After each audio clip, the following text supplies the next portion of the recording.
سائے کی کہانی، تصنیف حیدر۔ میں پوری تیاری کے ساتھ اس بار کہانی لکھنے بیٹھا تھا۔ اس سے پہلے بھی 3 بار وہ سایہ میرا دھیان بٹا چکا تھا۔ ایسا لگتا تھا جیسے کہ مجھے کوئی دیکھ رہا ہے۔ بڑی حیرت کی بات تھی کہ میں نہ تو کھڑکی کے قریب بیٹھا تھا اور نہ ہی اگلی چھت سے کسی کے مجھے دیکھ لینے کا امکان تھا۔ یہ کمرہ چھوٹا ضرور تھا، مگر اتنا نہیں کہ کوئی آدمی ایسے اوٹ میں ہو کر نہ بیٹھ سکے کہ دیکھنے والوں کی نظر سے بچ جائے۔ مگر دیوار پر 3-4 بار میں کسی سائے کی لہریں بنتی دیکھ چکا تھا۔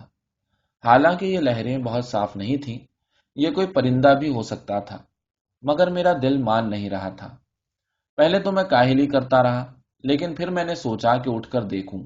اپنی کھڑکی پر پڑے ہوئے جھالر والے پردے کو ہلکا سا پکڑ کر میں نے سر اونچا کیا۔ سامنے کے گھر میں حسب دستور بالکل سناٹا تھا۔ پچھلے 6 مہینوں سے یہ گھر بند تھا۔ بس ٹوٹی ہوئی کھڑکی سے اس کے اندرون میں ایک میں ہی جھانک سکتا تھا، کیونکہ یہ کھڑکی میری کھڑکی سے ہی تقریباً سٹی ہوئی تھی۔ کچھ دیر بعد جب میں اس نتیجے پر پہنچا کہ یہ میرا قیاس ہی تھا اور کچھ نہیں، کہ اچانک میری نظر ایک کالے برقعے پر پڑی جو زن سے رینگتا ہوا ایک جانب سے دوسری جانب نکل گیا۔ میری آنکھیں یہ دیکھ کر اچانک بڑی ہو گئیں۔ میں نے جھٹ سے سر نیچے جھکا لیا، پھر سوچا کہ آخر ماجرا کیا ہے۔ یہ کمرہ جو سامنے دکھائی دے رہا ہے بند ہی تو رہتا ہے، بلکہ اس میں تو سیل لگی ہوئی ہے۔ اس کے مالک پر غبن کا الزام تھا۔ سنتے ہیں کہ اچانک ایک روز وہ غائب ہو گیا تھا۔ کچھ عرصے بعد یہاں پولیس آئی، ان کے ساتھ کسی پرائیویٹ بینک کے ملازمین بھی تھے، اور یہ سارے لوگ آپس میں بہت دیر تک اپارٹمنٹ میں نیچے خسر پسر کرتے رہے تھے۔ میری عادت نہیں ہے کہ نیچے جا کر لوگوں کے درمیان کچھ پوچھوں پاچھوں، اس لیے خاموش رہا۔ لیکن ایسی باتیں ہوا سب کے کانوں میں اونڈیل دیتی ہے۔ میں نے بھی اڑوس پڑوس میں سنا کہ میرے سامنے والے چھوٹے سے 2 کمروں والے مکان میں جو بونا گنجا آدمی رہا کرتا تھا، وہ واٹر مل میں کسی اچھے عہدے پر فائز تھا۔ تنخواہ بھی خاصی موٹی تھی، لیکن وہ اتنی تنگ گلیوں والے اس کال کوٹری جیسے کمروں میں کیوں اپنی بے نمک زندگی گزار رہا تھا، یہ بات کسی کو سمجھ میں نہیں آتی تھی۔ اس میں اور مجھ میں ایک بات یہ مشترک تھی کہ ہم نے اتنے قریب رہ کر بھی کبھی ایک دوسرے کی آنکھ میں آنکھ ڈال کر نہیں دیکھا۔ اس کے کمرے کی کھڑکی بہت پہلے ہی سے ٹوٹ گئی تھی۔ شروع میں اس پر ایک ہرے رنگ کا پردہ لٹکا رہتا تھا، لیکن بعد میں وہ بھی ہٹ گیا۔ اس کا اس طرح کوئی غبن کر کے فرار ہو جانا سمجھ میں آنے والی بات نہیں تھی۔ کچھ لوگ کہتے تھے کہ وہ کہیں غائب وائب نہیں ہوا ہے، بس اسے کسی نے مار مور دیا ہے اور بیچارے کو پھنسا کر پیسے چمپت کر دیے ہیں۔ بات کوئی بھی ہو، مگر پولیس کا آنا سچ تھا، گھر پر سیل لگنا سچ تھا، بالکل اسی طرح جس طرح یہ سایہ جو مجھے دکھائی دیا تھا ایک کالے اور سفید سچ کی طرح میری آنکھوں پر تیرنے لگا۔ میں نے سوچا چھت پر جاؤں اور کسی سے آواز دے کر پوچھوں کہ اس گھر میں کوئی آیا تو نہیں ہے۔ پھر سوچا کہ لوگ کہیں گے کہ اس گھر سے آخر اسے کیا دلچسپی پیدا ہو گئی ہے، بلا سبب کا جھگڑا کون مول لے، اس لیے خاموشی بہتر تھی۔ میں نے سوچا ہو سکتا ہے کہ کوئی پولیس والا یا جاسوس ہو جو اس کمرے کی تلاشی ولاشی کی کوشش کر رہا ہو۔ بہرحال جو بھی تھا، اس کا پتہ لگا پانا میرے بس سے باہر تھا۔ میں جلدی سے اٹھا، اپنی کھڑکی کو بند کیا اور نیچے جا کر ایک دکان سے سگریٹ خریدتا ہوا بازار چلا گیا۔ بازار مجھے اچھا لگتا ہے، یہاں بھیڑ ہے، میرے کمرے کی طرح تنہائی نہیں ہے۔ پھر جو مانگو جو چاہو موجود ہے، بیچنے والے، خریدنے والے، مانگنے والے، الغرض انسان کے جتنے روپ بازار میں ہیں شاید اور کہیں نہیں۔ میں ایک جوتوں کی دکان میں گھس گیا اور اپنے لیے جوتا تلاش کرنے لگا۔ یہ ایسے ہی بے مصرف بات نہیں تھی، مجھے محسوس ہو رہا تھا کہ پچھلے کئی روز سے میرا جوتا مجھے تنگ کیے جا رہا ہے۔ اس کا تلا گھس گیا تھا۔ مجھے جوتوں کی قطار میں بالکل کونے میں جا کر ایک نفیس قسم کا جوتا نظر آیا۔ یہ چمڑے کا تو نہیں تھا، مگر تھا بالکل سیاہ، ایسا کہ بس پہن لو تو فرحت سی محسوس ہو۔ خوشی ہو اس بات کی کہ ہم نے کچھ نیا پہن رکھا ہے۔ اندر بالکل ملائمت سے تھامنے والا ایک دبیس قسم کا کپڑا لگایا گیا تھا۔ میں نے اس پر ہاتھ پھیرا، پھر اس میں پیر ڈالنے کی کوشش کرنے لگا۔ پیر تو خیر اس میں آ گیا، مگر مجھے لگا کہ کچھ عرصے بعد یہ جوتا کاٹنے لگے گا۔ میں نے جاننا چاہا کہ اس میں کی کوئی بڑی سائز دکان میں موجود ہے یا نہیں، لیکن اسی وقت میری نظر جوتے پر دھجی کی طرح لٹکے ہوئے پرائس ٹیگ پر پڑی۔ وہاں جو قیمت موجود تھی اتنے پیسے اس وقت میرے پاس نہیں تھے، اس لیے میں نے سوچا کہ بعد میں پھر اس دکان کی طرف آؤں گا۔ جوتے کی دکان سے نکل کر میں بھیڑ میں سے ہوتا ہوا آئینوں کے ایک ٹھیلے کی طرف جا رہا تھا، مگر بھیڑ اس قدر تھی کہ رک رک کر چل پا رہا تھا۔ آس پاس ہر طرف زیادہ تر عورتیں ہی عورتیں تھیں، جیسے قیامت کا بازار لگا ہو۔ ایک عورت بہت موٹی سی مجھے دھکا دیتے ہوئے یوں گزری کہ میں بالکل گرتے گرتے بچا۔ پھر میں نے سوچا کہ آئینہ اس وقت لینا مناسب نہیں، کیونکہ وہاں پہلے سے ایسی ہی بہت سی موٹی عورتوں کا ایک ہجوم ہے۔ چنانچہ میں واپس پلٹ آیا۔ واپس آتے وقت میں نے پھر سے اپنی کہانی کے تار جوڑنا شروع کر دیے۔ میں سڑک کے کنارے کنارے چل رہا تھا۔ گاڑیوں کا ہلکا پھلکا شور ضرور تھا، مگر اس سے کیا فرق پڑتا تھا؟ میری کہانی ایک ایسے مقام پر اٹکی ہوئی تھی جہاں سے کوئی صحیح سمت مجھے مل پانے کا امکان نظر نہیں آ رہا تھا۔ بات یہ تھی کہ ہیرو کو ہیروئن کی ماں نے اپنا زرخرید غلام بنا رکھا تھا، اور بیٹی چاہتی تھی کہ وہی غلام اپنی مالکن یعنی ہیروئن کی ماں کو اس وقت گلا گھونٹ کر مار ڈالے جب وہ سو رہی ہو، کیونکہ اس کے جیتے جی کبھی وہ دونوں مل نہیں سکتے۔ لیکن ہیرو جیل جانے سے بہت ڈرتا تھا، اسے ایک بہتر زندگی کی خواہش ضرور تھی۔ میں اپنے قارئین کو سچائی اور خلوص کی ہار اپناتے ہوئے نہیں دیکھ سکتا تھا۔ اب سمجھ میں یہ نہیں آ رہا تھا کہ ہیرو کی محبت کو میں نے اتنا منفی کردار کیوں دیا تھا۔ مجھے تو اسے ایثار کی دیوی بنا دینا چاہیے تھا، لیکن ایسا کرنے سے کہانی بے جان ہو جاتی۔ بہرحال اسی کشمکش سے الجھتا ہوا نہ جانے کب میں اپنے اپارٹمنٹ کے نزدیک پہنچا۔ گھر کے باہر کھڑے ہو کر چابی تلاش کرنے لگا تو وہ ملی نہیں۔ ٹفن والا باہر ہی ٹفن رکھ کر چلا گیا تھا۔ میں نے سوچا کہ چابی کہیں اسی وقت تو میری جیب سے نہیں گر گئی جب اس موٹی عورت نے مجھے دھکا دیا تھا۔ اتنی بھیڑ اور اتنے قدموں کی آواز میں میری چابی کی کیا اوقات؟ وہ تو اب تک نہ جانے کہاں چلی گئی ہوگی۔ میں نے ٹفن کو ہاتھ میں لیا اور نیچے اپارٹمنٹ سے مولکا پارک میں جا کر اسے کھانے لگا۔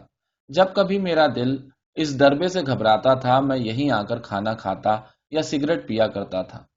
آج بھی ہوا اچھی چل رہی تھی۔ رات کو منجمد کر دینے والی ٹھنڈی لہروں میں پارک بالکل سنسان پڑا تھا۔ وہ کتا بھی کہیں نظر نہیں آتا تھا جس کے بھورے بال تھے، اور وہ اکثر یہاں بچوں کے ساتھ شام کو کھیلا کرتا، ان کے پیر چاٹتا اور ان کی گیند اٹھا اٹھا کر واپس لایا کرتا۔ ایک دفعہ اس کو کسی بات پر ایک بڑے سے بچے نے لات مار دی۔ صبح دم اس کے گھر کے سامنے ہی کتے نے جا کر ڈھیر سارا گو انڈیل دیا۔ مجھے وہ واقعہ یاد کر کے ہنسی آئی کہ اس دن اس بچے کو اس کی پتلی سی ماں نے سنٹیوں سے بہت مارا تھا۔ سناٹا، تاریکی اور کھانا بھی سرد ہو چلا تھا۔ ٹفن بنانے والی آنٹی نے آج سیم آلو بھجوائے تھے، اور اس کے ساتھ ایک پراٹھا، دو روٹیاں اور ایک گڑ کا چھوٹا سا پیکٹ بھی تھا۔ ٹفن کے اندر ہی پینے کے پانی کے دو پاؤچ رکھے ہوئے تھے۔ میں نے کھانا کھا کر ایک پاؤچ سے ہاتھ دھوئے اور دوسرے کا پانی پی لیا، ڈبہ بند کیا اور پارک کی ہی ایک بینچ پر لیٹ گیا۔ سفید سفید دھواں چاروں طرف ہلکی ہلکی آوازیں بھی نکالتا جا رہا تھا۔ اچانک مجھے دھیان آیا اس کمرے کا، اور میری دیوار پر بننے والے اس سائے کی لہروں کا، اس برقعے کا۔ میں نے سوچا جا کر کیوں نہ سامنے والے اپارٹمنٹ کو دیکھا جائے۔ پہلے تو میری اس خیال سے جھلجھلی چھوٹ گئی کہ اگر واقعی یہ کوئی بھوت پریت کا معاملہ ہوا تو۔ پھر بھی میں نے ہمت بٹوری اور پارک سے نکل کر سامنے والی بلڈنگ کے گیٹ پر آ کر کھڑا ہو گیا۔ میں نے یہاں سے اپنی اور اس بلڈنگ کی درمیانی پتلی سی گلی پر ایک نظر ڈالی، جس میں سے وہ دونوں کھڑکیاں آمنے سامنے ایک دوسرے کی آنکھوں میں آنکھیں ڈالے مجھے صاف دکھائی دے رہی تھی۔ میں اس برقعے کے بارے میں سوچ رہا تھا، اس رینگتے ہوئے لباس کے بارے میں جو اچانک یوں میری آنکھوں کے سامنے سے ہوتا ہوا گزر گیا، اور میری آواز جیسے گلے میں دب کر رہ گئی۔ اگر اس وقت کوئی عورت ہوتی تو واقعی چیخ مار کر بے ہوش ہو گئی ہوتی۔ ڈر تو مجھے بھی لگا تھا، بلکہ ابھی بھی لگ رہا تھا۔ سچ پوچھئے تو میں اپنی کہانی بھول چکا تھا۔ اس برقعے کو جب سے میں نے دیکھا تھا، میں اس کو نظر انداز کرنے کی کوشش کر رہا تھا۔ کوئی اور دن ہوتا اور میری چابی یوں گم ہو جاتی تو پاگلوں کی طرح اسے ڈھونڈنے کے لیے بازار کی طرف بھاگتا، مگر آج کی رات گھر میں جانے کی ہمت ہی نہیں ہو رہی تھی، اس لیے چابی کا نہ ملنا ایسا برا محسوس نہیں ہوا۔ پھر بھی میں نے کہا کہ معلوم تو ہونا چاہیے۔ رات کا 10:15 بج رہا ہوگا۔ پچھلی گلی میں سے کتوں کے دمادم بھونکنے کی آوازیں آئی جا رہی تھی۔ میں نے پہلی سیڑھی پر قدم رکھا۔ یہ بلڈنگ عموماً ویران ہی رہا کرتی تھی۔ گراؤنڈ فلور پر ایک فیملی تھی پہلے، لیکن اسے بھی گھر چھوڑے ہوئے بہت وقت ہو گیا تھا۔ بس دوسری منزل پر ایک بڑھیا تھی جس کے بارے میں کہا جاتا تھا کہ بالکل ادھموئی سی ہے، اس لیے کہیں جا نہیں سکتی۔ دن میں اس کی بہو یا بیٹے میں سے کوئی ایک آ جاتا ہے۔ دیکھ ریکھ کے لیے ایک لڑکی ہے جس کی ایک آنکھ پتھرائی ہوئی ہے۔ وہ دن میں 8 گھنٹے رہتی ہے، دواؤں کا خیال کرتی ہے اور پھر شام ہوتے ہی گھر چلی جاتی ہے۔ میں پہلے منزلے سے ہوتا ہوا جب دوسرے پر پہنچ رہا تھا تو بار بار میرا دل کہہ رہا تھا کہ مجھے واپس چلے جانا چاہیے۔ دیواروں پر عجیب سا رنگ و روغن تھا، مگر اس برقعے اور سائے کا خوف ایک عجیب قسم کے تجسس میں بدل گیا تھا۔ میں نے دل کڑا کر کے سوچا کہ اگر میں آج اس برقعے کا راز نہیں پا لیتا تو میرا خود اپنے گھر میں بلکہ اپنے چھوٹے سے کمرے میں رہنا دوبھر ہو جائے گا۔ ڈر کا احساس کیا ہوتا ہے اس وقت مجھے یہ پوری طرح سمجھ میں آ رہا تھا۔ میں نے تہیہ کیا کہ بس چوتھے منزلے پر چڑھے بغیر یہ دیکھوں گا کہ اس کمرے کے دروازے پر سیل ابھی بھی لگی ہوئی ہے یا نہیں۔ اگر نہیں لگی ہے تب تو کوئی مسئلہ ہی نہیں ہے۔ اچانک سے یہ سارا خوف کا جال جو میرے گرد تنتا جا رہا ہے عام سی ایک رات میں ڈھل جائے گا، جس میں رقص بھی کیا جا سکتا ہے، گانا بھی گایا جا سکتا ہے اور کود پھاند بھی مچائی جا سکتی ہے۔ مگر ابھی تو خون رگوں میں جمتا ہوا سا محسوس ہو رہا تھا۔ دوسری منزل سے ہوتے ہوئے جب تیسری منزل پر پہنچا تو میرا دل دھک سے بول گیا۔ پیروں کے پاس سے ایک بہت موٹی گھونس گزری جس نے میرے قدم لڑکھڑا دیے اور میں ایک گھٹی گھٹی سی چیخ کے ساتھ نیچے کو گر پڑا۔ میرا بدن خوف کے وزن سے پہلے ہی بھاری ہو رہا تھا اور اب جو میں گرا تو سر، کمر اور پیروں میں ایسی زبردست چوٹ آئی کہ بے اختیار آنکھوں سے آنسو نکل آئے۔ میں نے اٹھنے کی کوشش کی تو ایک زبردست ٹیس میرے ٹخنے سے ہوتی ہوئی ران میں بجلی کی تیزی سے دوڑ گئی۔ جس جگہ میں گرا ہوا تھا یہ اسی بڑھیا کا دروازہ تھا جو ادموئی تھی۔ میری ہچکیوں کی آواز سے شاید وہ جاگ گئی ہوگی۔ اندر سے ایسی خرخراتی ہوئی آوازیں آ رہی تھیں جیسے کوئی معلوم کرنا چاہ رہا ہو کہ باہر کون ہے۔ ڈر کی گھٹی گھٹی آوازیں۔ کہتے ہیں بوڑھے لوگوں کو بدروحوں کی موجودگی کا احساس جوانوں سے زیادہ اور جلدی ہوتا ہے۔ حالانکہ عام دنوں میں مجھے اس بات پر بالکل یقین نہ ہوتا، مگر آج میں اور وہ بڑھیا صرف ایک دروازے کی آڑ کے دونوں طرف موجود تھے۔ میں اسے بھوت سمجھ رہا تھا اور وہ مجھے آسیب سمجھ کر خوف سے گھگیا رہی تھی۔ میں نے ایک ہاتھ زمین پر رکھ کر چھوٹے سے بلب کی روشنی میں خود کو اٹھانا چاہا تو منہ سے اور عجیب سی آواز نکلی، درد اور خوف کی ملی جلی بے چارگی کی ایسی آواز جسے سن کر مجھے ڈر تھا کہ بڑھیا کو دل کا دورہ نہ پڑ جائے۔ چنانچہ میں نے تھوڑا سا اٹھ کر اپنے منہ پر ہاتھ رکھ لیا اور نیچے کی طرف جانے کے لیے لپکا۔ اچانک بڑھیا کے گھر کا دروازہ ایک دھاڑ کی آواز کے ساتھ کھل گیا۔ اس سے پہلے کہ میں ڈر کے مارے زور سے چیختا یا رو پڑتا ایک سفید بازو نے مجھے اندر کی طرف کھینچا۔ میں نے پھیلی ہوئی نظروں سے بس اتنا دیکھا کہ کمرہ بہت سلیقے سے سجایا گیا ہے۔ چاروں جانب صوفے اور کرسیاں موجود ہیں۔ میز پر ایک پلیٹ رکھی ہوئی ہے جس میں کسی طرف کو ایک کھوجڑ سا رکھا ہے۔ اندھیرے میں مجھے یہ تو صاف دکھائی نہیں دے رہا تھا کہ مجھے کس نے کھینچا ہے، مگر اتنی بات سمجھ میں آ گئی کہ اتنا سفید، نرم اور بغیر جھریوں والا ہاتھ اس کا نہیں ہو سکتا۔ پھر تھوڑی سی روشنی ہوئی، وہ روشنی پتہ نہیں کس سمت سے آ رہی تھی، مگر اس میں مجھے جو چہرہ دکھائی دیا اسے دیکھتے ہی میرا درد حیرت کی لہروں میں بدل گیا۔ خون جمنے لگا، آنکھیں ابلنے لگیں۔ وہ میری خوبصورت سی ماں تھی، بہت نرم اور گھنے کالے بال، گورا رنگ، کتھئی آنکھیں اور بڑے سے چہرے پر ایک بھی شکن نہیں۔ اس نے مجھے ایک کرسی پر بٹھا دیا اور میری ٹانگ کو میز پر رکھ کر اس پر اپنا دوپٹہ باندھ دیا۔ وہ ایک ٹک مجھے گھورے جا رہی تھی اور اپنے رویے سے یہ دلاسا دینے کی کوشش کر رہی تھی کہ مجھے ڈرنے کی ضرورت نہیں ہے۔ نظر گھما کر میں نے دیکھا تو بڑھیا زمین میں مری ہوئی پڑی تھی۔ اس کی لاش پھول چکی تھی، نتنے اور بڑے ہو گئے تھے جن میں مکھیاں بھن بھن کرتے ہوئے اندر اور باہر آ جا رہی تھی۔ دیدے ابلے اور زبان ذرا سی باہر نکلی اور اینٹھی ہوئی۔ اسی طرح اس کے ہاتھ پاؤں بھی اکڑے ہوئے تھے۔ پھر دوسرے کمرے سے کسی کے جوتے گھسنے کی سی آواز آئی۔ اس کمرے سے ایک اور خوبصورت سی عورت باہر نکلی۔ اس کے ہاتھ میں کوئی مشروب تھا۔ وہ مری ہوئی بڑھیا پر سے پھلانگتی ہوئی میری طرف آئی اور سامنے والی کرسی کو کھینچ کر بیٹھ گئی۔ میں نے بہت ڈرے ہوئے لہجے میں اس سے پوچھا، تم کون؟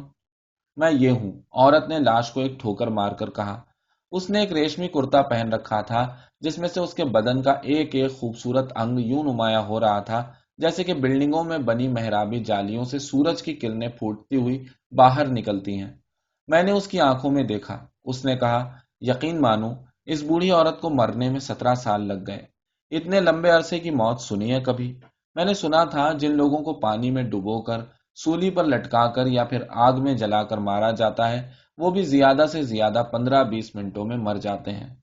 ہاں چلو مان لیتے ہیں کہ سولی پر لٹکنے سے اتنی جلدی موت شاید نہ ہوتی ہو، مگر آدمی تو ڈر سے ہی مر جاتا ہوگا کہ اسے پھانسی ہونے والی ہے یا میخیں ٹھکنے والی ہیں، مگر اس کمبخت بوڑھی عورت نے 17 سال سے اپنی بیماری کو ذہن کے کنڈے سے ٹانگ رکھا تھا۔ نہ مرے، نہ مجھے باہر آنے دے۔ یہ ذرا دیکھو، بالکل موت کے بعد کی زندگی۔ یہاں کتنی تنہائی اور کتنا سکون ہے، کتنی شاندار بعد از موت زندگی ہے یہ، جیسے پیانو پر پڑنے والی انگلیوں سے پیدا ہونے والی ترنگ ہو، جیسے ٹھہرے ہوئے پانیوں پر جھلمل کرتی ہوئی سورج کی کرنیں ہوں۔ کیا خوبصورت سناٹا ہے، سکون ہے، وہی سکون جو زندگی بھر نہیں ملتا، جو ہمیشہ عارضی لگتا ہے۔ وہ کہتے کہتے دروازے کے پاس گئی۔ اس نے جھک کر وہاں پڑے ہوئے میرے خون کے قطرے کو انگلی پر اٹھایا اور ایک ٹک اسے گھرنے لگی۔ میری ماں بولتی کیوں نہیں؟ میں نے اس سے پوچھا۔ یہ یہاں کیا کر رہی ہے؟ تمہاری ماں ایک ذمہ دار عورت ہے، اس سے تمہارا خوف نہیں دیکھا جاتا۔ عام طور پر ہم مرنے کے بعد انسان کے اس خوف کا دلچسپی سے نظارہ کرتے ہیں جس کا ہم کبھی خود شکار رہ چکے ہیں، بالکل اسی طرح جیسے مچھلیاں مرنے کے بعد دوسری مچھلیوں کو تڑپتا ہوا دیکھ کر خوش ہوتی ہیں، سورج ڈوبنے کے بعد چاند کو ڈوبتا ہوا دیکھ کر مسکراتا ہے۔ اب جہاں تک سوال ہے کہ تمہاری ماں بولتی کیوں نہیں، تو وجہ یہ ہے کہ وہ کچھ پڑھ رہی ہے۔ میں نے دیکھا تو معلوم ہوا کہ واقعی میری ماں کے ہونٹ ہل رہے تھے، اس کی آنکھوں میں کچھ آنسو بھی تھے۔ مجھے یاد آیا کہ اپنی زندگی میں بھی اسے یہ عادت ہو گئی تھی کہ جب کوئی دوسرا بات کرتا تو وہ اپنے ہونٹ بات کرنے والے کے ساتھ ہلایا کرتی، جیسے اس کی بات کو اچک لینا چاہتی ہو۔ لیکن آج وہ شاید کچھ پڑھ رہی تھی۔ اس دوسری عورت نے یا اس دوشیزہ نے میرے بالکل نزدیک آ کر میری ماں کی طرف جھکتے ہوئے کہا، تم نے اسے کبھی وہ پین فیکٹری والا واقعہ سنایا ہے؟ نہیں، میں نے جواب دیا۔ تو سن لو، تمہیں بہت دلچسپ معلوم ہوگا۔ سنا ہے تم کہانیاں بھی لکھتے ہو۔ تو ہوا یوں کہ تمہاری ماں ایک روز اپنی فیکٹری سے نکل کر بیچ بازار میں آئی۔ اس روز بہت برسات ہو رہی تھی اور تمہاری ماں کو اپنے بچوں کی چنتا کھائے جا رہی تھی۔ اسے جلدی گھر پہنچنا تھا۔ برسات نے سڑکوں کو جل تھل کر دیا تھا۔ اس کے سوتی پائچے بالکل تر ہو گئے تھے۔ ہاتھ میں چھتری ہونے کے باوجود وہ بالکل بھیگ چکی تھی۔ وہ جس سلیب کے پاس آ کر کھڑی ہوئی تھی، وہاں ایک چوراہا تھا۔ چوراہے کے چاروں طرف صرف پانی کی سفید چادر تھی اور گزرتی ہوئی گاڑیاں۔ ایسے میں اسے دور سے آتا ہوا ایک آٹو دکھائی دیا۔ اس نے اسے روکا اور آٹو میں بیٹھ گئی۔ برابر میں ایک مچھلی بیچنے والی کولن اور اس کی جوان بیٹی بیٹھی ہوئی تھی۔ مری ہوئی مچھلیوں کی بو سے آٹو تر ہو گیا تھا، وہ بو جو اس زندہ عورت اور لڑکی کے پھیپڑوں، مسانوں اور شانوں تک پر پھیل چکی تھی۔ گلابی رنگ کا فراک پہنی ہوئی وہ لڑکی اور اس کا بھاری کولہا، اس کولہے کی گرمی، یہ سب تمہاری ماں کے آس پاس بڑھتے ہوئے چلے جا رہے تھے۔ کافی دیر ہو گئی اور آٹو چلتا رہا۔ نہ آٹو والے نے اسے روکا، نہ کولنیں اس میں سے اتری۔ اچانک تمہاری ماں نے پوچھا کہ بھائی کس طرف کو لیے جا رہے ہو؟ آٹو رکشہ ڈرائیور نے جواب دیا، ران گاؤں۔ تمہاری ماں ہکا بکا رہ گئی۔ اس نے کہا کہ یہ تم کدھر لیے جا رہے ہو؟ مجھے تو کولی واڑہ جانا تھا، بچے بھوک سے تڑپ رہے ہوں گے، اب یہاں سے 1.5 گھنٹہ لگ جائے گا اور آس پاس کوئی رکشہ بھی نہیں ہے، تم نے یہ کیسی مشکل میں مجھے ڈال دیا؟ تمہاری ماں اسی شش و پنج میں تھی کہ آٹو ڈرائیور نے کہا، گھبراؤ نہیں، میں تمہیں دوسرا رکشہ کرائے دیتا ہوں، وہ دیکھو پیچھے ایک رکشہ آ رہا ہے، تم اس میں بیٹھ جاؤ، میں اس سے کہہ دیتا ہوں وہ تمہیں کولی واڑہ تک پہنچا دے گا۔ تمہاری ماں نیچے اتری اور اس نے اپنا چھاتا کھولا، اور جانتے ہو چھاتا کھولتے ہی اس نے کیا دیکھا؟ کیا؟ وہ تو اسی سلیب کے پاس کھڑی تھی جہاں سے اس نے پچھلا آٹو کیا تھا۔ یہ کہہ کر اس دوشیزہ نے زور سے قہقہا لگایا۔ میرا دل دھک سے رہ گیا۔ میں نے اپنی ماں کی طرف دیکھا، وہ کہیں نہیں تھی۔ پیر کا زخم بھی غائب تھا اور درد بھی۔ میں اٹھا اور دیوار سے لگتے ہوئے کمرے سے باہر کی طرف لپکا۔ اب مجھ میں ہمت نہیں تھی کہ معلوم کر پاتا کہ وہ برقع کس کا تھا، وہ سایہ کس کا تھا۔ دھڑ دھڑ دھڑ کرتا ہوا، کودتا پھاندتا ہانپتا ہوا جب میں اس اپارٹمنٹ سے باہر نکلا تو رات کا 1 بج رہا تھا۔ کتے بھونک رہے تھے۔ میں بھاگتا ہوا اپنے گھر آیا، دیکھا تو دروازہ کھلا تھا۔ جھٹ سے اندر جا کر میں نے کنڈی چڑھائی اور لحاف میں دبک کر نیم بے ہوشی کی حالت میں عجیب سی لہروں اور سایوں کو اپنے آگے رقص کرتا ہوا دیکھنے لگا۔ اگلے دن نہ جانے کس وقت میری آنکھ کھلی، کوئی بری طرح دروازہ پیٹ رہا تھا۔ میں نے جا کر دروازہ کھولا۔ سامنے ٹفن لیے لڑکا کہہ رہا تھا، یہ چابی آپ کی تو نہیں؟ مجھے یہیں سیڑھیوں پر پڑی ملی۔